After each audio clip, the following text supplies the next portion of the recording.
Semaine 5, psaume 25. Bonjour et bienvenue à Dieu au quotidien, notre série d'études méditatives sur le livre des psaumes. C'est le 5e jour de notre 4e semaine de réflexion sur les 25 premiers psaumes de la Bible et nous allons survoler ensemble le psaume 25 aujourd'hui. Ce sera le dernier psaume que nous étudierons ensemble cette semaine. Ce psaume est un poème alphabétique. Chaque vers ou strophe commence par une lettre de l'alphabet hébraïque dans l'ordre de A à Z. Les poèmes alphabétiques structurent et embellissent le psaume.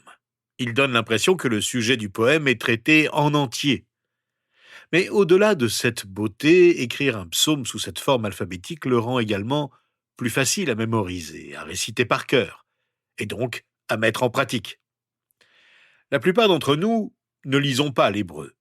Mais savoir que les auteurs inspirés des psaumes se sont servis de procédés littéraires et poétiques pour exprimer la parole de Dieu nous encourage à apprécier leur richesse, même si nos versions ne peuvent pas rendre l'original aussi précis que nous le voudrions. Le prédicateur Charles Spurgeon disait « David est dépeint dans ce psaume comme une miniature fidèle. Sa sainte confiance, ses nombreux conflits, ses grandes transgressions, son amer repentir et ses profondes détresses sont tous présents. Nous voyons ainsi le cœur même de l'homme selon le cœur de Dieu. » Le psaume 25 est un psaume qui traite de la voie de Dieu, de la direction que Dieu veut que nous prenions à chaque étape de notre vie. Le mot « sentier » ou « chemin » et le mot « voie » sont utilisés plusieurs fois. Les versets 4 et 5 expriment le sens profond de ce psaume. « Éternel, fais-moi connaître tes voies. Enseigne-moi tes sentiers. Conduis-moi dans ta vérité et instruis-moi, car tu es le Dieu de mon salut. Je m'attends à toi chaque jour. » Comment Dieu nous fait-il connaître et nous enseigne-t-il ses voies ? C'est l'une des grandes questions de notre vie. Comment Dieu nous montre-t-il ses voies ? Ce psaume nous révèle quelque chose que nous savons déjà au fond de nous. Comprendre les voies de Dieu, comprendre la volonté de Dieu pour notre vie, ce n'est pas une formule, une recette à appliquer, c'est entretenir une relation avec Dieu. Et ce psaume nous révèle certaines choses qui doivent faire partie de cette relation avec Dieu si nous voulons comprendre ses voies et les suivre. Si nous voulons comprendre les voies de Dieu, marcher dans ses sentiers, il y a 4 choses spécifiques que nous devons observer. Premièrement, nous devons marcher dans l'amour de Dieu. Le verset 6 nous l'indique. « Éternel, souviens-toi de ta compassion et de ta bonté, car elles sont éternelles. » Pour marcher dans les voies de Dieu, il faut une compréhension profonde de l'amour que Dieu a pour nous. On dit souvent « Je veux connaître la volonté de Dieu ». Eh bien, pour cela, il faut apprendre à connaître l'amour de Dieu. Si nous voulons connaître la volonté de Dieu, il nous faut apprendre à connaître son amour qui s'exprime par sa compassion et sa bonté envers nous. Car lorsque nous connaîtrons l'amour immense de Dieu pour nous, nous connaîtrons sa volonté pour nous. Dieu n'est pas une sorte de Google Maps que l'on consulte uniquement pour connaître le bon chemin pour atteindre sa prochaine destination. Pour comprendre la volonté de Dieu pour notre vie, nous devons comprendre qu'il est notre Père aimant. Alors nous découvrons, nous comprenons et nous décidons de suivre la volonté de Dieu pour notre vie en communiquant constamment avec lui. Si nous apprenons à connaître l'amour que Dieu nous porte, nous connaîtrons sa volonté. Pour comprendre l'amour de Dieu, nous devons accepter son pardon. Accepter que si nous lui demandons pardon pour nos fautes, quelles qu'elles aient été, il nous pardonne parce qu'il nous aime. Nous lisons au verset 7 « Ne te souviens pas des fautes de ma jeunesse, de mes péchés. Souviens-toi de moi en fonction de ton amour, à cause de ta bonté éternelle. » Ce sont là des expressions fortes d'humilité et de repentance de David. Il demande que Dieu se souvienne de lui, non pas en fonction de ses mérites, mais en fonction de sa bonté. Immédiatement après avoir demandé à Dieu de se souvenir de son amour, David lui a ensuite demandé d'oublier. Il voulait que Dieu oublie ses propres péchés de jeunesse, au sens où il les pardonne, et qu'il se souvienne de sa fidélité passée. Le message de la croix de Jésus-Christ nous dit que Dieu fait exactement cela. Il se souvient de nous à la mesure de son amour pour nous, et non selon nos péchés, selon le mal que nous avons commis. Et lorsque nous acceptons cette vérité, nous comprenons l'amour de Dieu pour nous d'une manière qui nous aide à accepter sa direction pour notre vie. Si nous ne saisissons pas cette vérité, chaque fois que nous nous tournons vers Dieu pour être guidés, Satan viendra et nous demandera « Pourquoi Dieu te guiderait-il ? Rappelle-toi tout le mal que tu as commis dans le passé. Pourquoi Dieu te montrerait-il son chemin ?» Au lieu d'écouter cette voix intérieure accusatrice, souvenons-nous de la croix. Souvenons-nous de l'amour de Dieu. Et cela nous amène à la deuxième vérité de ce psaume. Si nous voulons découvrir la volonté de Dieu dans la relation que nous avons avec lui, nous devons marcher dans la bonté de Dieu et sa justice. Car Dieu est bon et droit. Le verset 8 le déclare. L'Éternel est bon et droit. C'est pourquoi il montre aux pécheurs la voie à suivre. C'est par sa bonté que le Seigneur nous instruit et nous montre comment marcher sur les sentiers de la droiture, comment marcher sur le droit chemin. La droiture et la bonté de Dieu vont de pair. L'une n'existe pas sans l'autre. Dieu ne nous aimerait pas s'il tolérait que le mal puisse cohabiter avec sa justice. C'est parce qu'il est bon, parce qu'il nous aime, qu'il veut que nous marchions selon ses voies, parce qu'elles sont bonnes. Il le sait, lui qui les a tracées pour nous. Alors, ayons confiance que Dieu fait tout pour nous avec bonté. Il ne fait rien sans amour. Il ne fait rien de mal. Tout ce que Dieu fait pour nous est toujours pour notre bien, et toujours parce qu'il nous aime. Comme nous le lisons au verset 10, « Tous les sentiers de l'Éternel sont bonté et fidélité pour ceux qui gardent son alliance et ses commandements. » L'observation de David ici ne relève pas de la simple logique. Il est tout aussi logique pour Dieu de juger ou de détruire les pécheurs que de les instruire. Pourtant, David a appris cela par l'amour plus que par la logique. Dieu est bon et juste, et cette bonté fait du bien aux pécheurs qui se tournent vers Dieu au lieu de les détruire. Savoir cela transforme notre façon de considérer la volonté de Dieu pour notre vie, car nous prenons conscience que nous marchons dans l'amour de Dieu. Troisièmement, nous marchons dans l'humilité. Nous lisons au verset 9, « Il conduit les humbles dans la justice, il leur enseigne sa voie. » David sait qu'il existe un type particulier de pécheurs qui reçoivent les instructions et les conseils du Dieu de bonté, l'homme ou la femme humble. Tous les pécheurs ne reçoivent pas ces bienfaits de Dieu, mais ceux qui s'humilient devant lui les reçoivent. Dieu ne guide pas les orgueilleux dans sa voie. Pourquoi ? Parce que l'orgueilleux et l'arrogant agissent selon leurs propres pensées, à leur propre manière. Mais cela ne peut pas fonctionner. C'est seulement lorsque nous faisons preuve d'humilité que notre esprit s'ouvre et que nous comprenons alors ce qui est juste, que nous découvrons la voie à suivre. Cette voie se trouve dans l'alliance entre Dieu et nous, et ses commandements que nous découvrons dans sa parole. Jésus-Christ nous a enseigné que le Saint-Esprit nous guide lorsque nous cherchons humblement à le suivre. Les conditions sont simples, il suffit de demeurer dans l'alliance de Dieu et dans sa parole, ses préceptes, en les connaissant et en y obéissant. La promesse est que Dieu révélera continuellement sa miséricorde et sa vérité dans tout ce que nous vivrons et expérimenterons.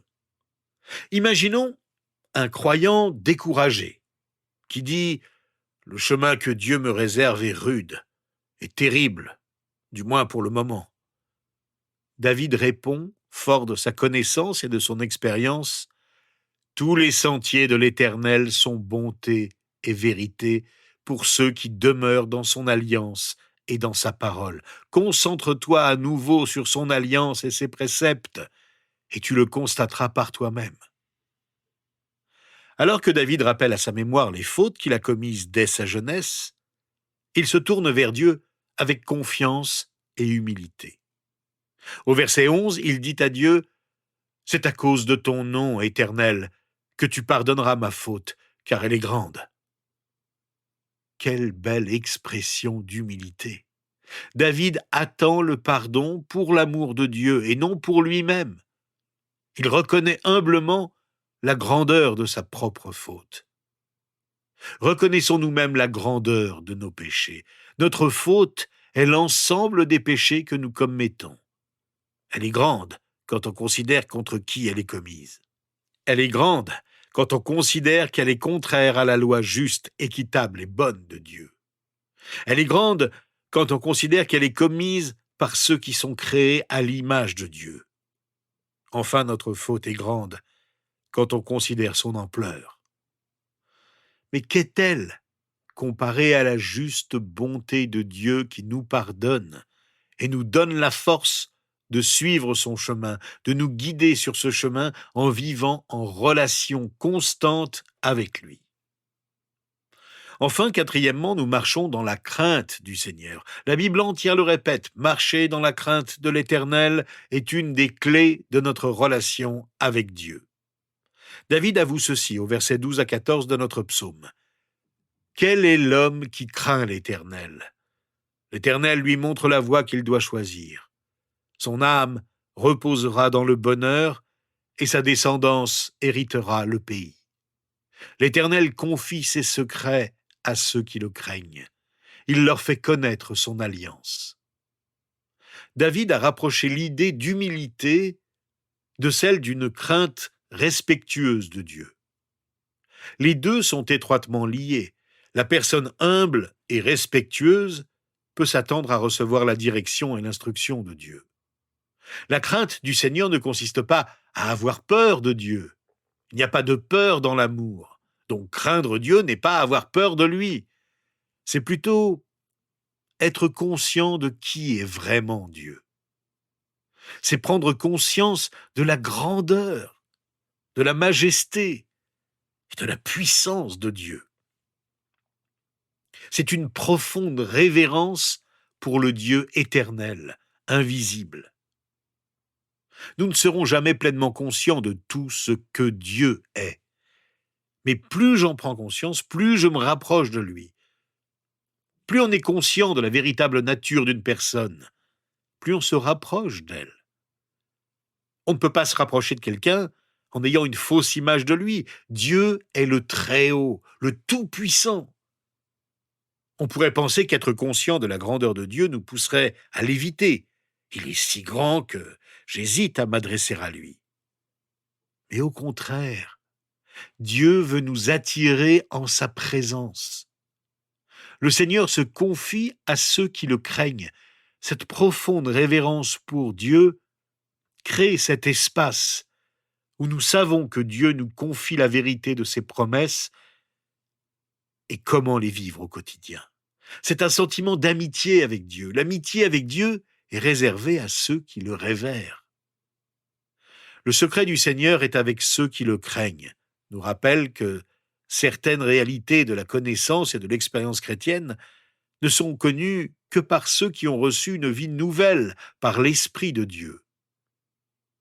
L'apôtre Paul, dans sa première lettre aux Corinthiens, nous le dit expressément. L'homme naturel n'accepte pas ce qui vient de l'Esprit de Dieu, car c'est une folie pour lui. Il est même incapable de le comprendre parce que c'est spirituellement qu'on en juge. L'homme dirigé par l'Esprit, au contraire, juge de tout et n'est lui-même jugé par personne. Expliquer ces secrets à ceux qui n'ont pas l'Esprit de Dieu, c'est comme expliquer les couleurs à un aveugle ou les harmonies musicales à un sourd. Après avoir confessé sa faute et exprimé sa détresse dans ses épreuves tout en proclamant sa confiance en Dieu, David achève sa prière en disant « Ô Dieu, délivre Israël de toutes ses détresses ». Il est remarquable que David ait pu se soucier des difficultés des autres et prier pour eux alors qu'il traversait une période aussi difficile. Ça témoigne d'une vie véritablement guidée par les voies de Dieu. L'un des pires aspects des difficultés et des épreuves dans la vie du croyant est qu'elles peuvent le conduire à devenir terriblement égocentrique et à ne se préoccuper que de ses propres problèmes.